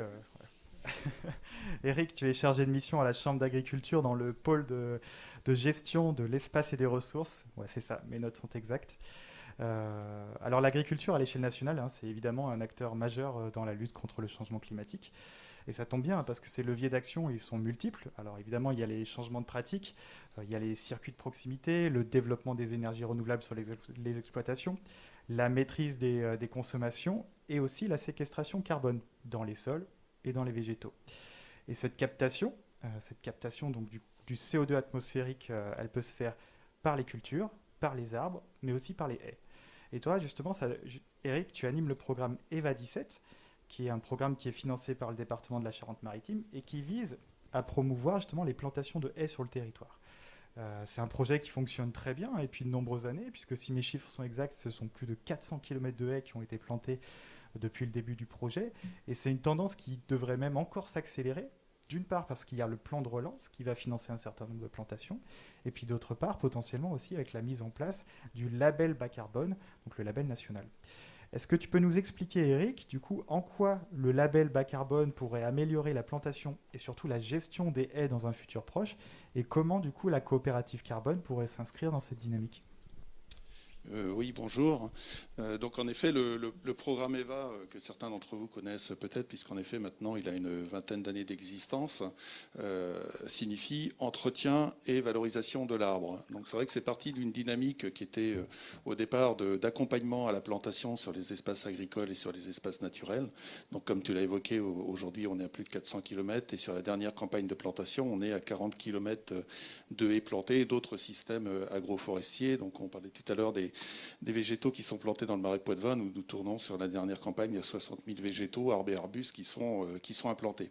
Mais derrière cette dimension de reconquête, de rétablissement de corridors écologiques et puis d'amélioration des sites et des paysages, il y a cette volonté de redonner aussi place à l'arbre dans l'espace agricole et une meilleure valorisation. On plante, mais on a énormément de linéaires qui sont déjà présents. Alors énormément, c'est très relatif par rapport au Marais Poitevin. Nous, on tourne sur le secteur de l'Onis autour de 40 mètres linéaires par hectare, avec des oscillations qui peuvent aller de 25 jusqu'à plus de 200 dans les parties les plus basses. Mais ce maillage-là existant, le constat qu'on a pu faire également dans les travaux qu'on a pu mener, c'est une dégradation progressive par des entretiens qui ne sont pas forcément bien appropriés parce que l'agriculteur ne voit pas toujours la nécessité et la valorisation.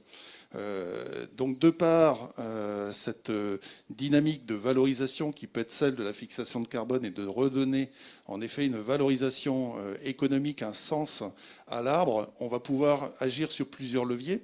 sur une meilleure reconnaissance par le monde agricole de la place de l'arbre. Elle l'est aujourd'hui autour de la biodiversité, elle l'est autour également du paysage, mais elle doit l'être aussi sur ce volet de fixation carbone. Et par cette valorisation, par cette reconnaissance, on va aussi pouvoir changer les modes de pratique et améliorer les strates, les formes arborées qu'on a sur nos territoires pour qu'elles prennent aussi plus de place.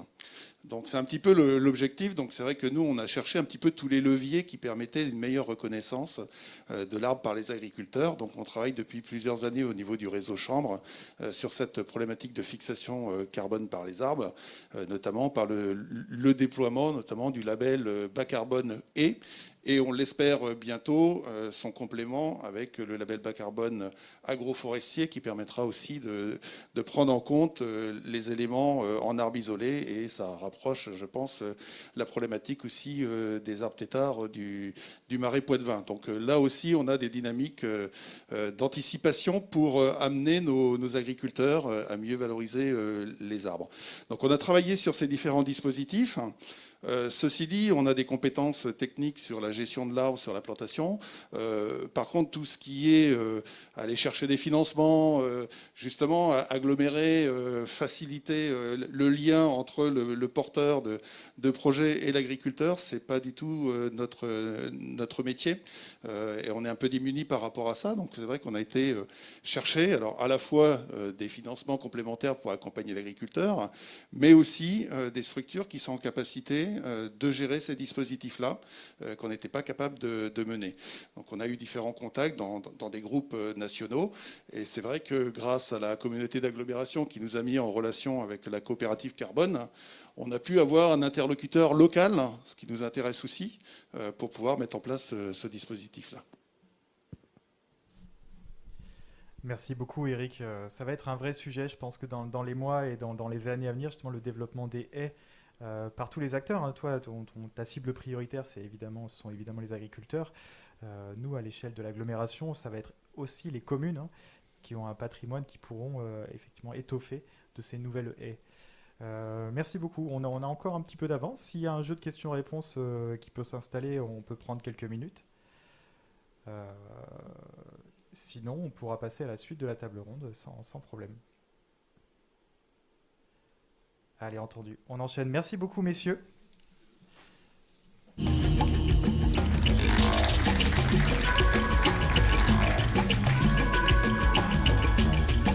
l'intervalle musical, je vais appeler à la table David Berthiaud, Jean-Michel Berner. Je crois qu'on va avoir quelqu'un en ligne.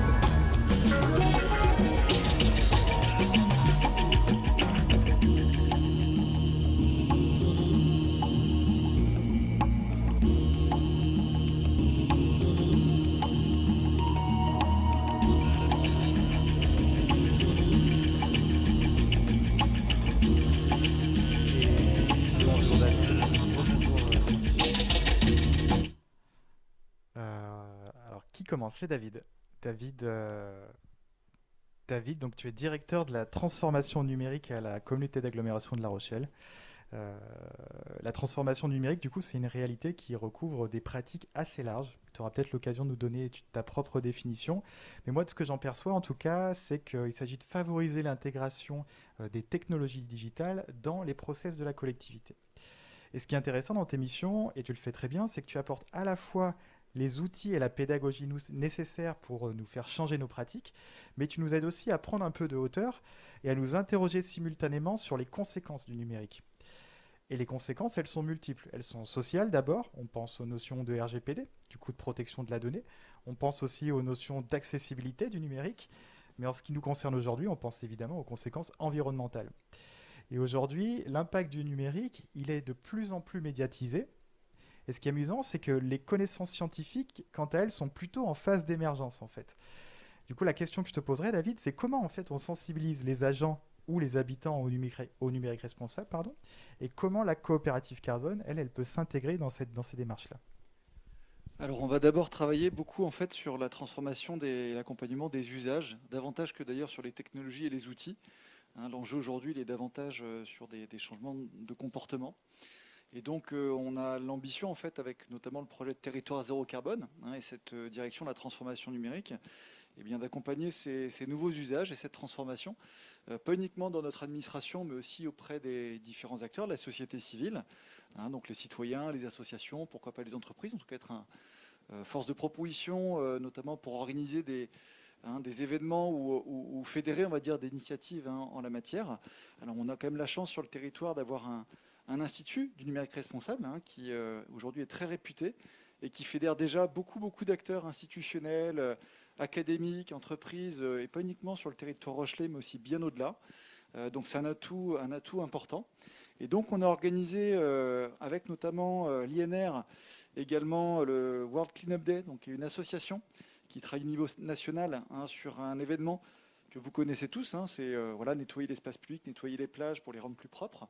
On a travaillé sur un événement cyber, en gros avoir quelque part une correspondance sur le monde du numérique, et donc d'amener finalement les citoyens, les usagers, les utilisateurs du numérique à finalement nettoyer un peu plus leur boîte mail, à nettoyer leurs serveurs, qu'ils soient personnels ou professionnels, parce qu'évidemment le numérique a un impact très fort, évidemment aussi sur l'empreinte carbone de nos sociétés. On estime par exemple que le numérique aujourd'hui, c'est à peu près 5% des gaz à effet de serre mondiaux aujourd'hui. Ça représente aussi environ 10% de l'électricité mondiale. Et je ne parle pas non plus des ressources qui sont assez impressionnantes quand on veut effectivement fabriquer les différents terminaux qu'on utilise tous les jours. Et donc finalement, ce numérique qui paraît très virtuel, en fait, il a un côté très réel dans l'environnement. Et donc c'est aussi quelque part notre responsabilité en tant qu'acteurs territoriaux d'engager aussi une transformation et une dynamique sur le territoire pour faire prendre en compte quelque part cet impact-là, et puis créer les conditions aussi des changements de pratiques, même si évidemment, on l'a d'ailleurs noté tout à l'heure, beaucoup d'entreprises déjà et d'associations, on n'a pas attendu l'agglomération de La Rochelle bien évidemment pour ça, et beaucoup d'associations d'entreprises ont déjà investi ce champ-là. Nous, effectivement, on a donc travaillé sur un événementiel qui est le Cyber World Cleanup Day, et qui nous a permis notamment sur le territoire, il y a eu plus d'une vingtaine de participants, d'éviter 73 tonnes de CO2, c'est quand même assez énorme. Ça représente, juste pour donner quelques chiffres rapides pour bien comprendre ce que ça représente, ça représente à peu près 388 000 km en voiture, donc c'est relativement important. Ça représente également l'économie de l'empreinte individuelle de 6 personnes sur une année, et ça représente également la coupure de 20 minutes des émissions carbone sur le territoire rochelais. Donc c'est peut-être une petite goutte d'eau, mais finalement on voit que c'était la première édition de ce Cyber World Cleanup Day qu'on a organisé l'année dernière avec les différents organisateurs que j'ai cités. En plus, il y avait la JCE et l'UCER, qui étaient des partenaires notamment entreprises et des relais entreprises de ce dispositif sur le territoire rochelais. Et finalement, on a eu un impact assez fort quelque part, et sur lequel on a beaucoup communiqué en interne, ce qui permet ensuite d'engager davantage d'utilisateurs dans les éditions suivantes et voir davantage d'entreprises et davantage d'organisations. Parce que cette année, on a effectivement d'autres partenaires qui nous ont rejoints. Je sais qu'il y a la Nature notamment, on a le Crédit Agricole également qui a participé. Enfin, de plus en plus de collectifs et d'entreprises se sont joints finalement à nous sur cette démarche-là. Et donc ça a eu effectivement un gros succès. Et donc la coopérative carbone nous a aidé finalement aussi à doubler l'impact en fait de cet événement, parce qu'on a certes évité 73 tonnes de CO2, mais on a voulu aller beaucoup plus loin et doubler finalement le résultat du bilan. Et donc on a décidé, grâce à la coopérative carbone, en fait, de planter 167 arbres, notamment dans le Marais Poitevin, pour avoir un impact encore plus grand effectivement sur cet événement-là. Et ainsi de présenter aussi la coopérative carbone aux différents participants du Cyber World Cleanup Day et d'arriver à faire connaître également ces actions de contribution supplémentaires qu'on peut conduire les uns les autres, finalement, dans n'importe quel domaine. Voilà. Merci David. Alors effectivement, il y a non pas 20 participants, mais bien 20 structures participantes, puisque en termes de nombre d'agents, c'est beaucoup plus important. Et moi, j'aime beaucoup cette image de se dire 73 tonnes de CO2, c'est comme si le territoire retenait sa respiration pendant 20 minutes. Et finalement, c'est assez significatif. Essayez vous-même. Pas maintenant, mais vous verrez. Et voilà. Et du coup, là, la coopérative carbone qui intervient dans la double compensation, quelque part, pour être doublement vertueux, c'est-à-dire qu'on évite des émissions. Et à cette même hauteur, on va en plus financer des projets de réduction. Donc voilà, le côté double vertueux de la pratique de la communauté d'agglomération. Merci beaucoup, David. Alors là, on va tenter quelque chose techniquement périlleux. On a donc la seconde intervenant qui est en visioconférence avec nous normalement. Aurélia Nicolai, c'est ça? Est-ce que vous nous entendez bien? Oui, bonjour. Bonjour à tous. Bonjour à tous. Bonjour Aurélia, on vous entend très très bien de notre côté, il y a un petit décalage. Alors je vais tâcher aussi de faire votre présentation et de vous poser une question, je vous laisserai la parole ensuite. Donc vous êtes responsable de projet de recherche et développement au sein de SPI Batignolles-Malais. SPI Batignolles-Malais qui est également une entreprise qui est engagée dans LRTZC depuis le départ, depuis le dossier de candidature, avec un projet notamment de plateforme de recyclage des matériaux de déconstruction, qui a un volet de recherche et développement assez innovant, puisqu'on parle d'intelligence artificielle pour optimiser le tri des déchets. On parle aussi de thèses, de programmes de recherche sur la carbonatation du béton. Mais aujourd'hui, ce n'est pas là-dessus que je vais vous emmener, puisque la collaboration avec la coopérative carbone, elle est plutôt sur la thématique des C2E, donc des certificats d'économie d'énergie. Est-ce que vous pouvez du coup nous en dire plus sur cette collaboration avec la coopérative carbone? Oui, bien sûr.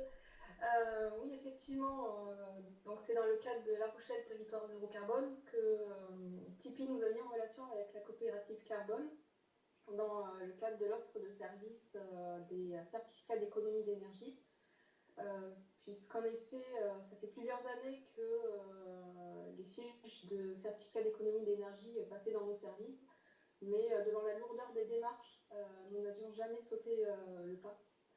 Donc, cette rencontre nous a permis de concrétiser cette offre C2E, car elle a joué un rôle de facilitateur. Donc, après un premier audit réalisé, la coopérative Carbone nous a listé les opérations éligibles. Et à présent, on est en phase de contractualisation et on n'a plus que des documents à signer. Donc, l'offre de services offerte par la coopérative Carbone aujourd'hui a permis de clarifier ce dispositif qui était pour nous relativement opaque. Et donc, dès cette année, nous allons pouvoir bénéficier de ce dispositif de C2E. Et pourquoi pas adopter une stratégie vis-à-vis du renouvellement de notre parc matériel et tertiaire par rapport à ces primes, afin de faire le choix de solutions moins énergivores. Ok, merci beaucoup Aurélia. Donc juste pour les certificats d'économie d'énergie, pour les novices, il faut savoir qu'en fait les fournisseurs d'énergie sont obligés par l'État d'aider au financement justement de projets de réduction de consommation d'énergie. C'est notamment le C2E le plus connu, ce sont bien les combles à 1 euro, qui est à la fois le meilleur exemple mais aussi le pire exemple. Puisqu'on l'a tous entendu dans la presse. Et du coup, c'est souvent aussi une façon, la vente de ces certificats d'économie d'énergie, de cofinancer certains projets. Et du coup, c'est effectivement une offre de service qui est en train de développer la coopérative Carbone, qui est relativement inédite sur le territoire, parce qu'on a des acteurs en fait qui nous approchent assez régulièrement, mais qui sont plutôt des acteurs extérieurs. Donc là, une façon de valoriser en local ces certificats d'énergie. Vous-même, Aurélia, est-ce que vous avez estimé la quantité de C2E que vous seriez capable de valoriser dans les années à venir? Non, justement, c'est pour ça que la coopérative Carbone nous accompagne aujourd'hui, puisqu'on a déjà estimé dans un premier temps ce qu'on pouvait valoriser cette année.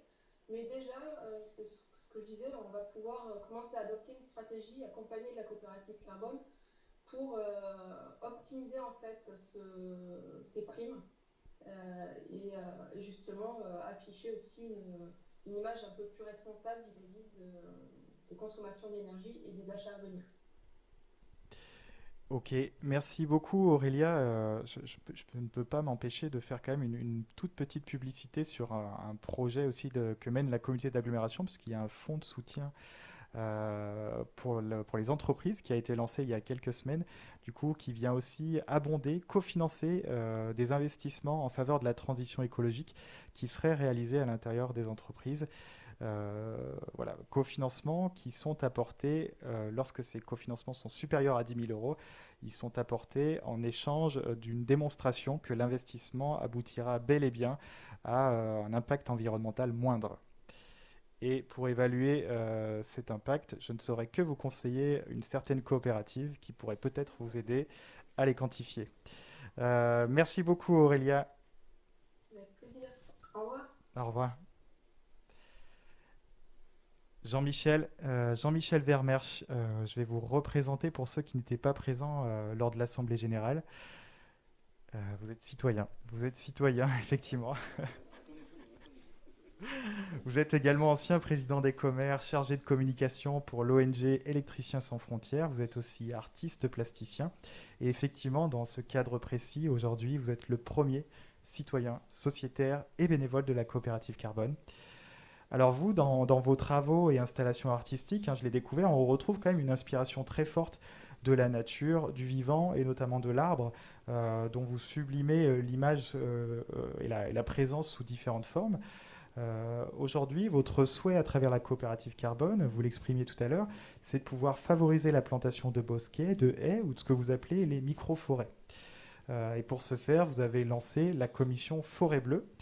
Est-ce que vous pouvez nous en dire plus sur ce projet pour ceux qui n'étaient pas présents tout à l'heure, et puis sur comment on devient en fait citoyen, sociétaire de la coopérative Carbone?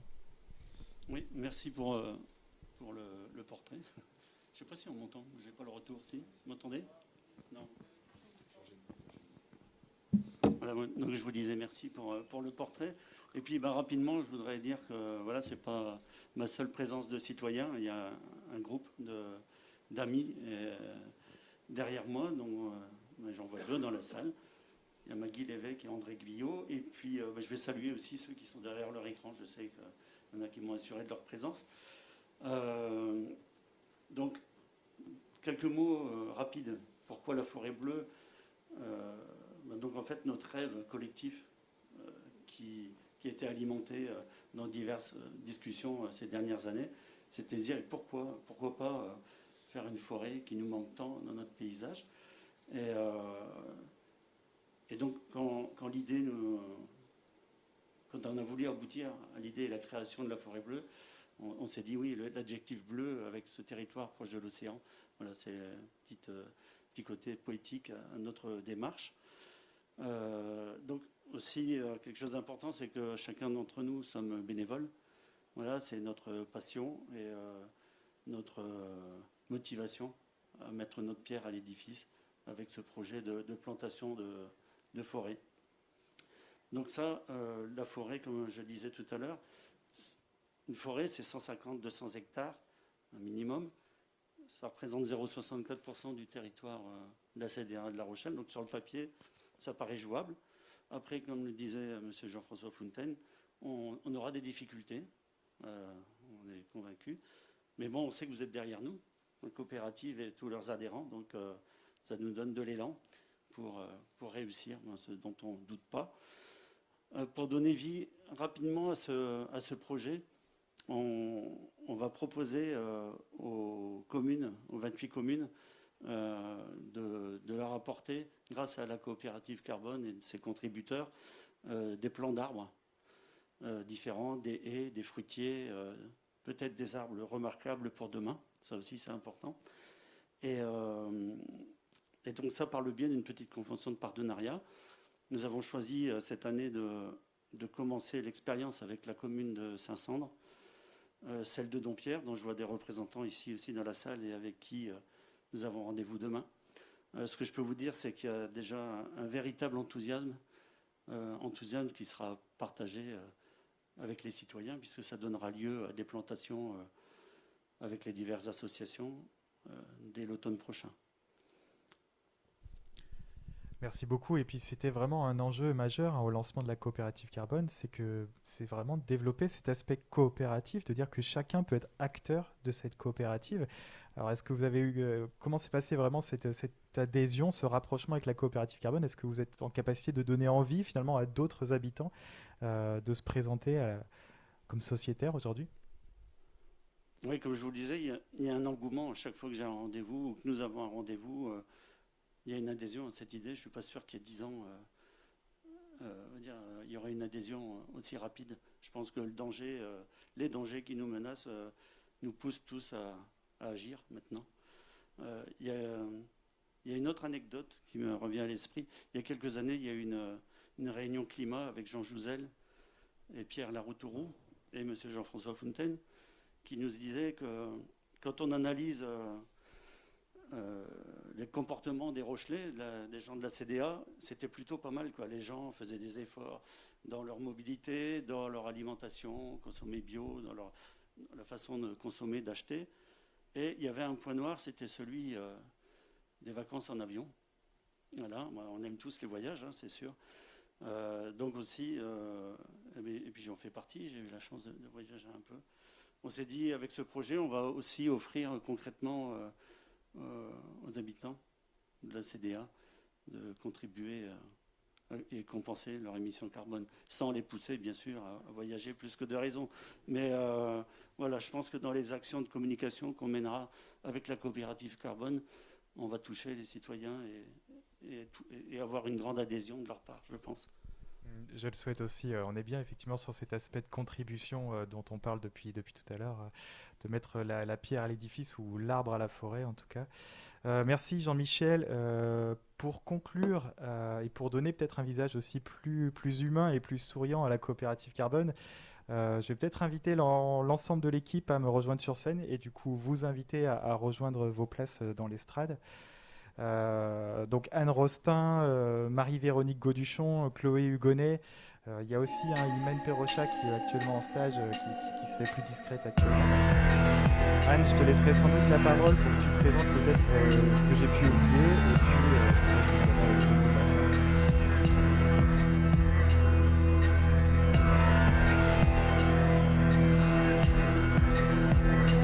Comme c'est Iman qui a fait la slide, elle ne s'est pas mise dessus, donc vous la voyez ici à gauche. Voilà, vous avez l'équipe pour notamment aussi savoir à qui vous adresser suivant votre besoin, qu'il s'agisse de réaliser une évaluation carbone, d'évaluer votre potentiel sur les certificats d'économie d'énergie, de pouvoir constituer un accompagnement sur votre bilan ou votre stratégie carbone ou d'évaluer un projet. Et puis, si votre envie de contribuer à l'ensemble des projets de séquestration carbone sur le territoire, vous pouvez contacter chacune d'entre nous puisqu'on est toutes très mobilisées sur ce sujet-là. Je vais revenir juste à cette slide pour que vous l'ayez en format conclusif. La coopérative carbone, comme vous l'aurez compris à travers les différents exemples, est présente sur l'évaluation, sur tout le volet ingénierie carbone. Donc, construire de nouveaux outils, évaluer le point de départ, les avancées des organisations et des différents projets, accompagne les démarches RSE pour aller jusqu'à de la contribution. Accompagne aussi toute initiative individuelle, collective de personnes physiques ou de personnes morales pour pouvoir co-entreprendre ensemble sur le territoire avec la construction de nouveaux projets qui vont permettre de réduire collectivement notre impact carbone. Et donc, on va apporter cette ingénierie carbone et cette ingénierie financière. Et sur le volet d'ingénierie financière, évidemment, on vous accompagne à rechercher la valorisation économique par des dispositifs comme les crédits carbone, comme les certificats d'économie d'énergie ou les autres dispositifs liés à la transition écologique qui sont quand même multiples et très difficiles d'accès quand on veut lire la cartographie des finances climat. Donc voilà, si vous avez des problématiques qui relèvent de cet ordre-là, n'hésitez pas à nous contacter tous.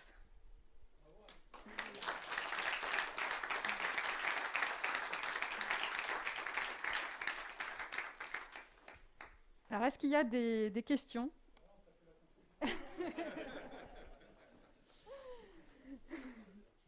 Eh bien, si pas d'intervention, de questions, merci à tous pour votre participation. Merci à tous ceux qui nous ont suivis en visio et en espérant les avoir tenus jusqu'au bout malgré l'écran et les écrans entre nous. Et puis, on espère pouvoir vous revoir bientôt plus nombreux et avec un cocktail. Malheureusement, ce n'est pas le cas cette fois. Pour pouvoir faire un point d'avancée, le bilan avec, on l'espère, un chiffre en tonnes équivalent CO2 de ce à quoi la coopérative a contribué sur le territoire. Merci à vous.